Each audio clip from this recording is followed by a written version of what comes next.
Welcome to the Path to Purpose interview show, where we share our unique and universal stories about finding and fulfilling our purpose. My name is Katja, and I'm your host and a mentor for LIghtworkers. My intention for this show is to inspire you on your path to purpose so that you can move forward with grace and ease. Today, I have a pleasure to interview Marianne Strange, who is the founder of Speak to Engage. She's helping heart-centered visionary entrepreneurs and experts to speak with confidence and attract clients. I'm excited to learn more about that and also learn more about Marianne's path and lessons she has learned. So let's get started. So welcome, Marianne. It's lovely to have you here. Oh, Katja, thank you so much for having me on your show. It's a real pleasure and honor and a delight. Thank you for taking time from your busy schedule to share some secrets how we can speak with confidence. Who wouldn't want that? So could you please tell a little bit more about you and who you are and where you come from and what do? You can expand a little bit of my really brief explanation what you do. Sure, Katja. So at the moment, I'm based in the UK, you might tell, or may or may not tell from my accent. And so I'm qualified and trained, and I worked as a specialist speech and language therapist. And now I serve entrepreneurs, as you said, and experts and coaches to really help them increase their visibility and grow their business. But not just grow their business, but to grow a wider audience and the audience that they really want to attract through speaking, both live, workshops, etc., and virtual, just like we're talking now, or solo videos. So that's what I do. Wonderful. Thank you for sharing. And I'm just curious, was there a special event that led you to do what you do now? Yes. Sort of my path, really. Yes, that's why we are here, talking about the path to purpose. Well, it goes way back a long way. I like to think of my path as a sort of like a two paths that actually joined together quite a few years ago and sort of started to lead me along my particular passion for communication. And some of my path goes way back to childhood. I was in a busy, boisterous, large, very talkative family, which is good. And I look back, I've learned a lot of lessons. But at the time, I didn't always get a word in edgeways. And I was often the more thoughtful one and the younger one. And so I don't always manage to get my point across, all of these things, which, when you're a kid, it's just so frustrating. And sometimes people say to you, hey, you can speak now. And I thought, no, it's too late. So I started to learn. Now it wasn't that I was like totally awkward about speaking, but I started to learn that maybe I was shy. I started to give myself this label, and I started not to be as forthcoming in talking. And I started to grow up with that. One of the plus points is I learned to be a very good listener, which is a really important part of talking. But as I started to grow into early adulthood, I really started to look around and think, I'm really not alone. The people that are a little bit maybe more sensitive or shy or whatever, for whatever reason, they're sort of hesitant to get their point across. They're often not necessarily the ones that were straight away listened to, even if they had a lot of value to say. And yet the ones that were more confident, people stopped to listen to them, even if sometimes they didn't have something as interesting to say, but it still captured people's attention. So I started to listen to that and look. I hadn't quite worked out the difference. And the interesting thing was I could see what was happening with me. There were times when I did speak well, but I discounted that factor. Mm. And so as the sort of years progressed a little bit, and I started to become more and more interested in, what is it? What are these keys? Where are there maybe some magic pills or magic keys to it? And when one of my little kids was little and they weren't saying the sounds very easily, we actually saw a speech and language therapist, and I looked and thought, oh, I can do this. I had no idea, absolutely no idea what was involved, which was far more complex than it seemed. But gradually over the years, I went back and I started to study communication, speech sciences, because I was so passionate. And that's when I started to see that there were so many different levels. It wasn't this simple or one-dimensional as I thought. And so I trained to become a speech and language therapist, and I ended up specializing in an area that I was particularly keen on, which was helping as a specialist, helping children and adults who stutter or stammer. And I loved that because there was such a broad spectrum. It was definitely, there was no cookie cutter there. Everybody was individual, and it started to teach me as well. You know how they say coaches often do things where they need a bit of wisdom too. And I started to see that how important what we were saying to ourselves inside our inner stories made such a difference as well to our outer stories. So I started to work privately there, and then business people started to come to me and find me and say, well, I'd like some help with this presentation, and I'd like some help with this, or how I come across with clients.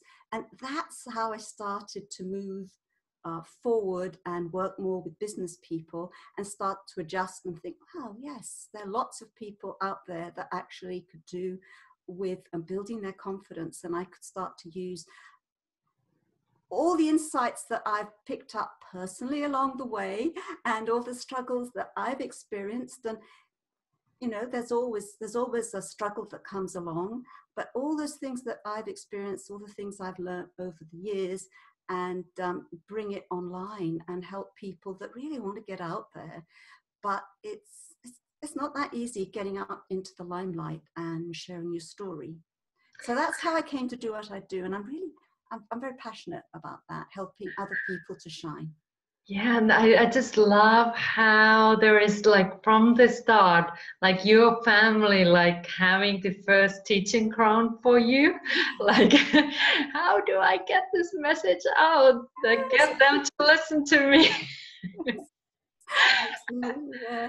And that's how, like, I can hear like how dedicated you are for the path. And then with your child, like, everything seems to be like moving, pointing in that direction, didn't it? yeah, like, here's the one thing, and like you were following and picking on this.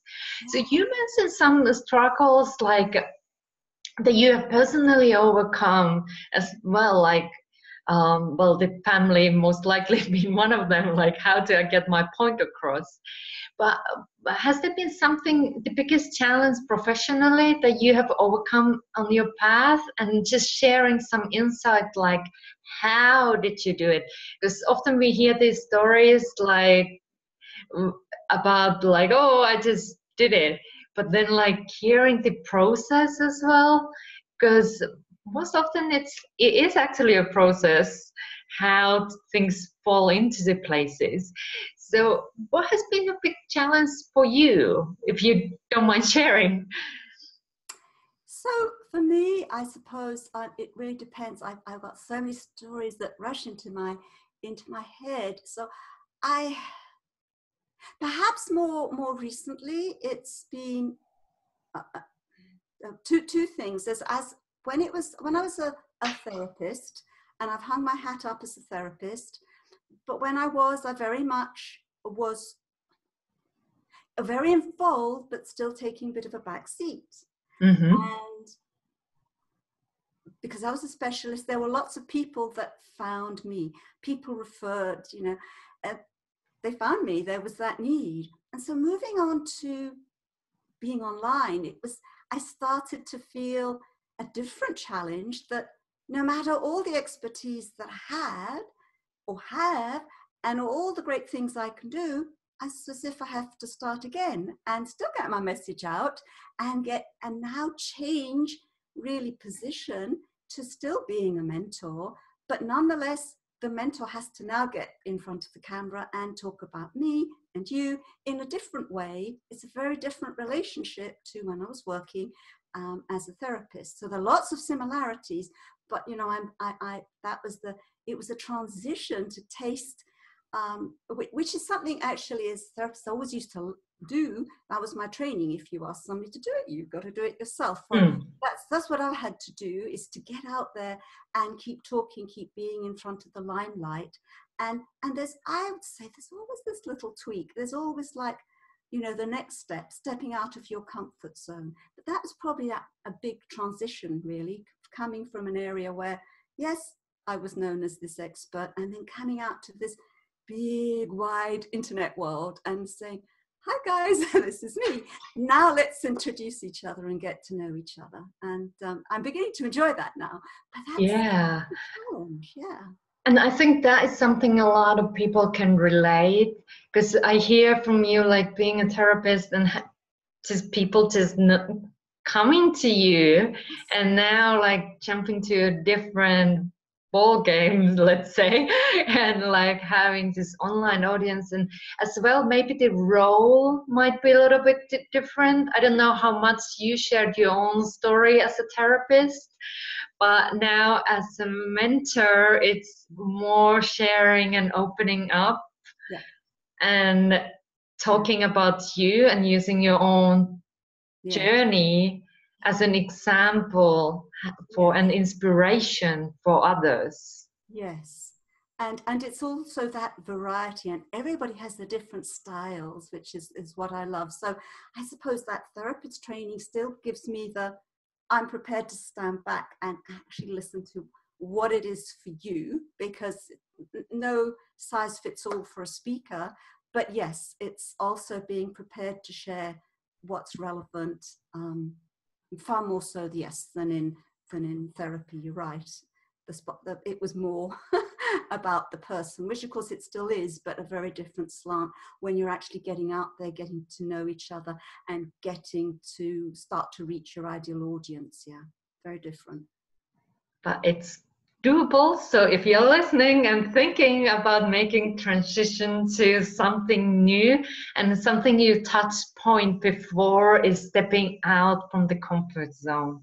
Like if you feel the calling to expand and do something different, it is just having the courage to Marianne's hand, like say yes, like, okay, this is something that I really truly want to do, so I just go for it. And I bet there must have been some point having these challenges, and like, why did I change it? Like, I could have had this easy life being a therapist. People just come to me. But you said yes. So what has helped you in those moments? Did you ever doubt, like, why did I do this? Yes, I think that's very natural. And I think it's really important, as you were sharing about stories that other people say, and that sometimes it comes across as almost too easy. Yet behind that was a whole layer of different stories. And I'd say the doubts, because I work a lot with what we say to ourselves inside, because that influences what we say outside, and it's so true. I think that it's just natural that there will be doubts. Every time you stretch yourself and I do something different, then I have to help myself to just encourage myself to do the next step, and then say, hey, that wasn't so bad, and to celebrate the next step. So I think I'm not sure that stretch ever quite goes away. It's a bit like really. I think of, your muscle stepping out of the comfort zone, and using your voice. It's a bit like keeping fit. You if you took it for granted and you just said, oh well, 3 years ago I went to the gym every day, you just wouldn't have the same effect. So in the gym or in the exercise, you're only taking it a step further, otherwise you strain the muscles. So yeah, I think the struggle one way or another, not the struggle, but the stepping out is, it never quite goes away until you want it to and you're happy and you think, that's it, that's where I am. Yeah. Wonderful. And you mentioned using your voice. So what's your thoughts about why do so many people struggle to use their voice and speak with confidence? Yeah. It's a really good question, Katja. It's a really good point, actually, Katja's made. Why is it? Why is it that most of us have this wonderful gift called voice, and yet what I like to call is a bit of a treasure in our backyard, and yet we don't necessarily maximize that we've got it. And I think there's a lot that's associated. We think of this, we just take it for granted and speak. It's very, very complicated how we produce voice, never mind the nerves and the muscles, the breath, the thoughts. So there's a lot that goes into it, and having to take on board the audience, that's really important. And so we put quite a lot of emotional attachment in our voice. So whether it's finding our voice, and there's that phrase, I found my voice, I found my vocation. And so we do associate quite a lot with speaking out, and speaking out in itself, it can be uncomfortable, really, especially to a different audience. It's sort of stating who you are, what you stand for, and you haven't had the feedback that you might have in a conversation with a friend. So there's this fear of being judged, and it's a very real fear of being judged. What are people going to think of? What am I getting wrong? And sometimes, we decide it's just safer not to take the risks. We may not be right about that, but it is a very real fear. And public speaking has been named with many the number one phobia over death, and it's very much that issue about being judged, which would have gone to our primal days when we needed to fit in with a tribe. So that's one of the main things. Yeah, I actually, when you shared that, like, it's people fear more about public speaking than dying, and that came to my mind as well when you shared. So it is a bit of a very interesting thing to consider. And what you shared just now about the being like wanting to blend in and stand out, and that might go like on the old days when you needed to, but there has been always those who then do voice. There has been the tribe leaders who share the message. So how can, because I so relate what you shared. I have been fearing public speaking. Like, I remember school presentations were horrific. I was like wanting to be just sick. I didn't want to go to school when I had school presentation. It was horrible. And I was shaking, and like my whole body was in a shock. So, and then it felt like the words got stuck, and it was so painful to do this short presentation. So if somebody is in that kind of stage, so what could they start doing? What would be your guidance, like how to move forward from there? If they have past memories like school or something else, when they have felt like, oh, they were put on the spot and now they carry the stuff with them, and like how would you start solving that kind of challenge that they might be experiencing? Or is that something that people come for you? Well, they definitely do, because I think it's sort of an ongoing process. But just a few pointers really is that, again, it's the inside story, and we are wired towards paying more attention to the negative. If you think, again, primal, to sort of, we need to look out for the lion or whatever, just in case. So we are wired to pay more attention to the negative. And how often do we all fall subject to, if 5 things went well, one thing goes wrong and we focus on that. So if I just give myself as an example, I'll focus on some of the struggles of not getting it right, not getting out there, deciding I was shy. And if somebody gave me feedback, even in my 20s and 30s, that actually I'd like you to go and talk to them, Miriam, because you're good at talking, or any of those things, I ignored it. You know, that didn't fit in. So one is, I think, to just find proof that actually that's not the case all the time, because of course what you described, well, is a difficult one where you're forced to at school. You're not necessarily given all the support to do it, and two things. There is a lot of physical. Once the thoughts go in, start to trigger off the physical, then yes, it's very difficult to get that response stopping. And two, if you're focusing more on the fear, then because this is so complex, yes, we do start to stop and struggle and, oh, what was it I needed to say? And so really, my definition, first of all, for public speaking is that public speaking isn't just getting up on the stage and making that presentation to a whole group of new people or 1,000 people. It can be small workshops, it can be networking, it could be just telling one person about your business, let's say in a networking. You know, some people just dread the idea of, so what do you do? It could be talking one-on-one, even on the internet. It doesn't have to be always the sales pitch. So I really would suggest, first of all, trying to just take do small steps. So whether it's practicing with people that you trust a bit more, and start to develop, take yourself out of the comfort zone one step at a time, and don't feel that you're going to have to, even if you came to me for support, don't feel you've got to start from not wanting to get out even on video at all, to suddenly force yourself to be doing regular videos or have to do the interviews. Take it a step at a time and make sure that you succeed at something and find something that you did well.